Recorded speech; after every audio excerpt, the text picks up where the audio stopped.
Hello and welcome, Exiles, to the conclusion of my SSF run on the Berserker Bladestorm character. I got all the way to 5 out of 7. I farmed up every single Uber, got a set of 5 of each. That means we had to do quite a bit of farming on T17s. And then I took a run, and out of all of them, I succeeded on the Uber Elder, the Uber Shaper, the Uber Eater, the Uber Maven, and the Uber Cortex. And I lost on Uber Awakener and Uber Exarch. Uber Awakener, I think it's mostly just a skill thing where you need to not stand on degen ground, and I'm really bad at doing that. I got close, got him to about maybe 25% of his last phase of his HP, so not quite call range.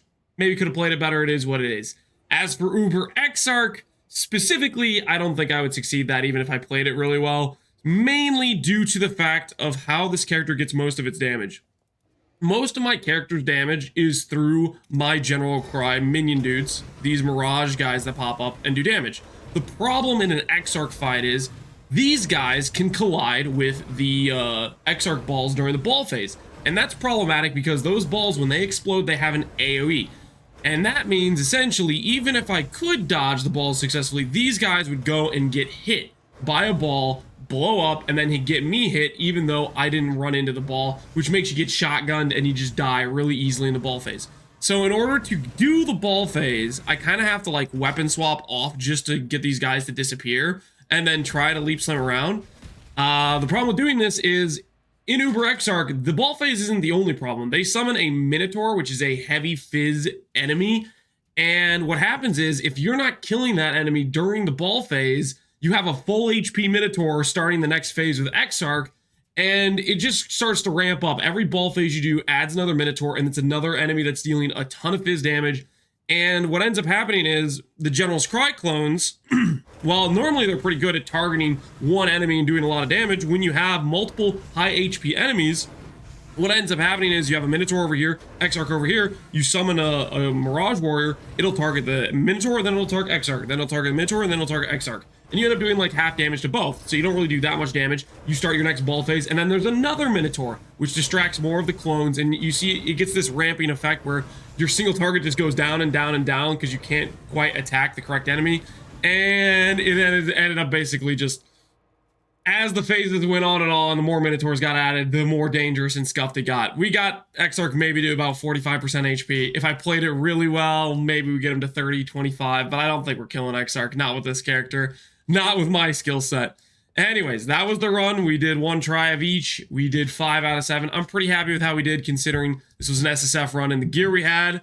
And ultimately, I think my large takeaway from this is I'm probably going to try to build Bladestorm in the future, maybe do a league start test with it. It is up there in terms of a skill I very much enjoyed, and I felt like it was pretty strong for the investment, for the gear I was able to acquire. I feel like in SSF, unless you really grind out a lot of good gear, you're kind of limited to certain things, and for an attack-based character like this, I feel like I was pretty limited towards doing precise technique. I believe late game scaling into a crit version of this build would be a lot stronger damage-wise, but I just don't really feel like I could acquire the gear necessary to go crit unless I wanted to dedicate a lot more time to farming gear, and I didn't really want to do that. I kind of just wanted to see how long it'd take to farm Exarch or all the Ubers and then go for them. So full disclosure, for me, this took a roughly around 70 hours of gameplay. I ran a live split timer on stream whenever we played the character. I did this character entire playthroughs on stream. If you check like Twitch, the last 7 days of VODs are me playing this character from start to finish on a fresh SSF run, and I had a decent amount of fun with it. Now I'm going to showcase to you what it looks like doing. We'll just do a T16 Hunter just to give a showcase. This build's definitely strong enough for all the base content. It's strong enough for T17s if you roll for only 1 or 2 bad mods, and then you just play really carefully. Some T17s are harder than others. For example, Fortress, you could maybe do 2 or 3 bad mods, whereas on something like an Abomination, you probably only want like 1 bad mod, because that map gets very dangerous the more damage multipliers you put onto it. So let's go ahead and do this Hunter, and then we will do a showcase of doing just the 4-way Elder Slayer's invitation for you guys. I think the next project I'm going to take on after this build is probably going to be some 10D builds where we just put together some cheap characters and see if we can make some characters viable for Ubers. That might be my next project I want to look into, and that's an Immortal Shrine. So I'm going to click that off. I need to remember a lot of times when I do these showcases, I try to want to showcase the baseline of a character, not necessarily the character on what it does when you have a certain set amount of buffs. But the way it essentially works is we map around with Bladestorm where we kill characters like this. Bladestorm is not the best mapping skill, so you could, if you wanted to, for example, here I'll showcase this real quick. You could, if you wanted to, you could go say, okay, mapping with Bladestorm isn't necessarily the best. I want to improve the mapping. You could go grab something like Sunder, and you could map with Sunder. Oh, also, I got doppelgangers for guys from Maven. Unfortunately, this means I have Conk Effect, which ruins my AoE, because I don't have a lot of chromes to chrome this correctly, or do like a 6 all white, so you don't really want Conk AoE. Now that I think about it, my Sunder's AoE is gonna suck because I have Conk on it. But what I'm trying to showcase here is you could swap to a better AoE or mapping skill. Now granted, I have my, okay, sorry, I just realized this whole time I haven't been doing my General's Cry because I turned it off to showcase the weapon swap. But basically, as you map around, you kill enemies, the corpses of your enemies will have these General Cries do summon, and then they will be the majority of your single target. You do some decent amount of single target, but I think it's maybe, I don't know, 60% of your single target General's Cry, maybe it's 70, I don't know the actual numbers. I'm just guessing. It's a pretty big deal, and just while you're mapping, you'll go kill enemies, and then when your General Cries go up, that will summon dudes to then go put Bladestorms on whatever nearby enemies you have. Let's go ahead and just go kill some of these dudes and run our way towards wherever the boss is. And I'm not picking up the sulfite things because I'm trying not to add buffs onto the character. And then when you get to a boss, what you'll do is you'll summon your guys onto, or you'll put your Desecrate right next to the boss, and then you will attack the boss like point blank like this. Now granted, Sunder is a much lower single target skill, or a decent amount lower single target than Bladestorm. I'm just going to use Bladestorm most of the time, but the point is, you clearly can go and swap onto a more clear-oriented skill if you want to. I just wanted to point that out. I've been having fun just doing double Bladestorm and just having a good time with it. You'll notice my Bladestorm for my General's Cry is just the regular one, and the Bladestorm for my main hand is Uncertainty. There's a reason for that. Bladestorm of Uncertainty is a bit higher base damage, but it occasionally will have the Sandstorm version of the Bladestorm, which is non-ideal because that Bladestorm will just go forward indefinitely. And you really want the bleed version of the Bladestorm so it stays on top of the enemy the entirety of its duration, because we're scaling some level of duration. You'll see if I hover over the Bladestorm that's in the General's Cry, it has a 5-second duration. If I use the Sandstorm version of the skill with my clones, that Sandstorm version would end up going off the enemy eventually, I think. So I opt to stick with regular Bladestorm for the General's Cry. Other features we are doing in this build for defenses are we're combining Doppelgangers guys with Divine Flesh. This just is a very strong method to help give yourself some extra mitigation against Chaos, as well as Fizz, as well as Elemental, because you split your Elemental damage, so part of it's Chaos, and then you get 38% less damage taken, or up to 40% if you have a good roll. And then also Physical, you get another 38% less damage taken, and then Chaos in general gets a 38% less damage taken. So it's just a very nice tank chest. I got this in Maven. I decided to just roll with it because I had it drop, and it's a decent chest piece. Got us to the tanky threshold where, for the most part, we could tank a decent amount of Uber mechanics and T17s.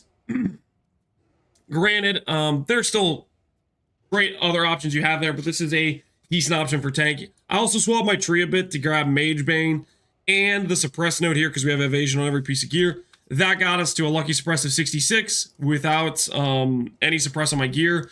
And with lucky, that takes it to about 90% effective suppress, so quite good suppress.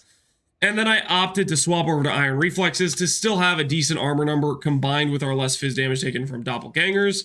And I opted to grab Imbalanced Guard.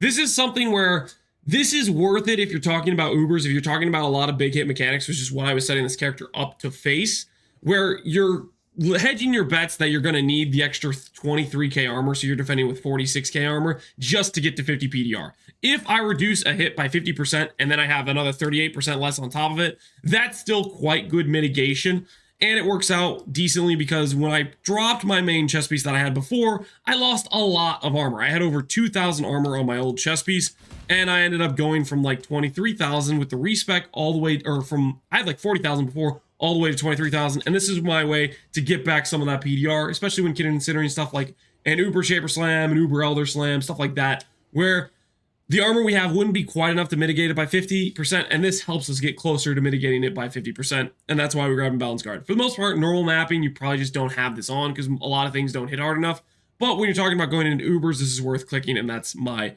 mindset behind it.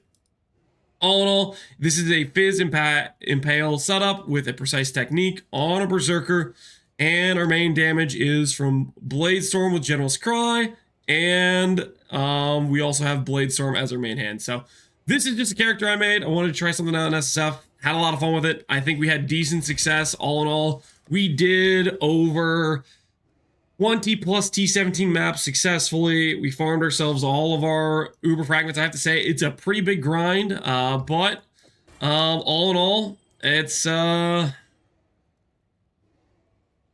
satisfying to get to the end of it. I was putting in the hours. I didn't know if this character would be able to do it. It was just me creating a fresh random character, and I'm glad I did it.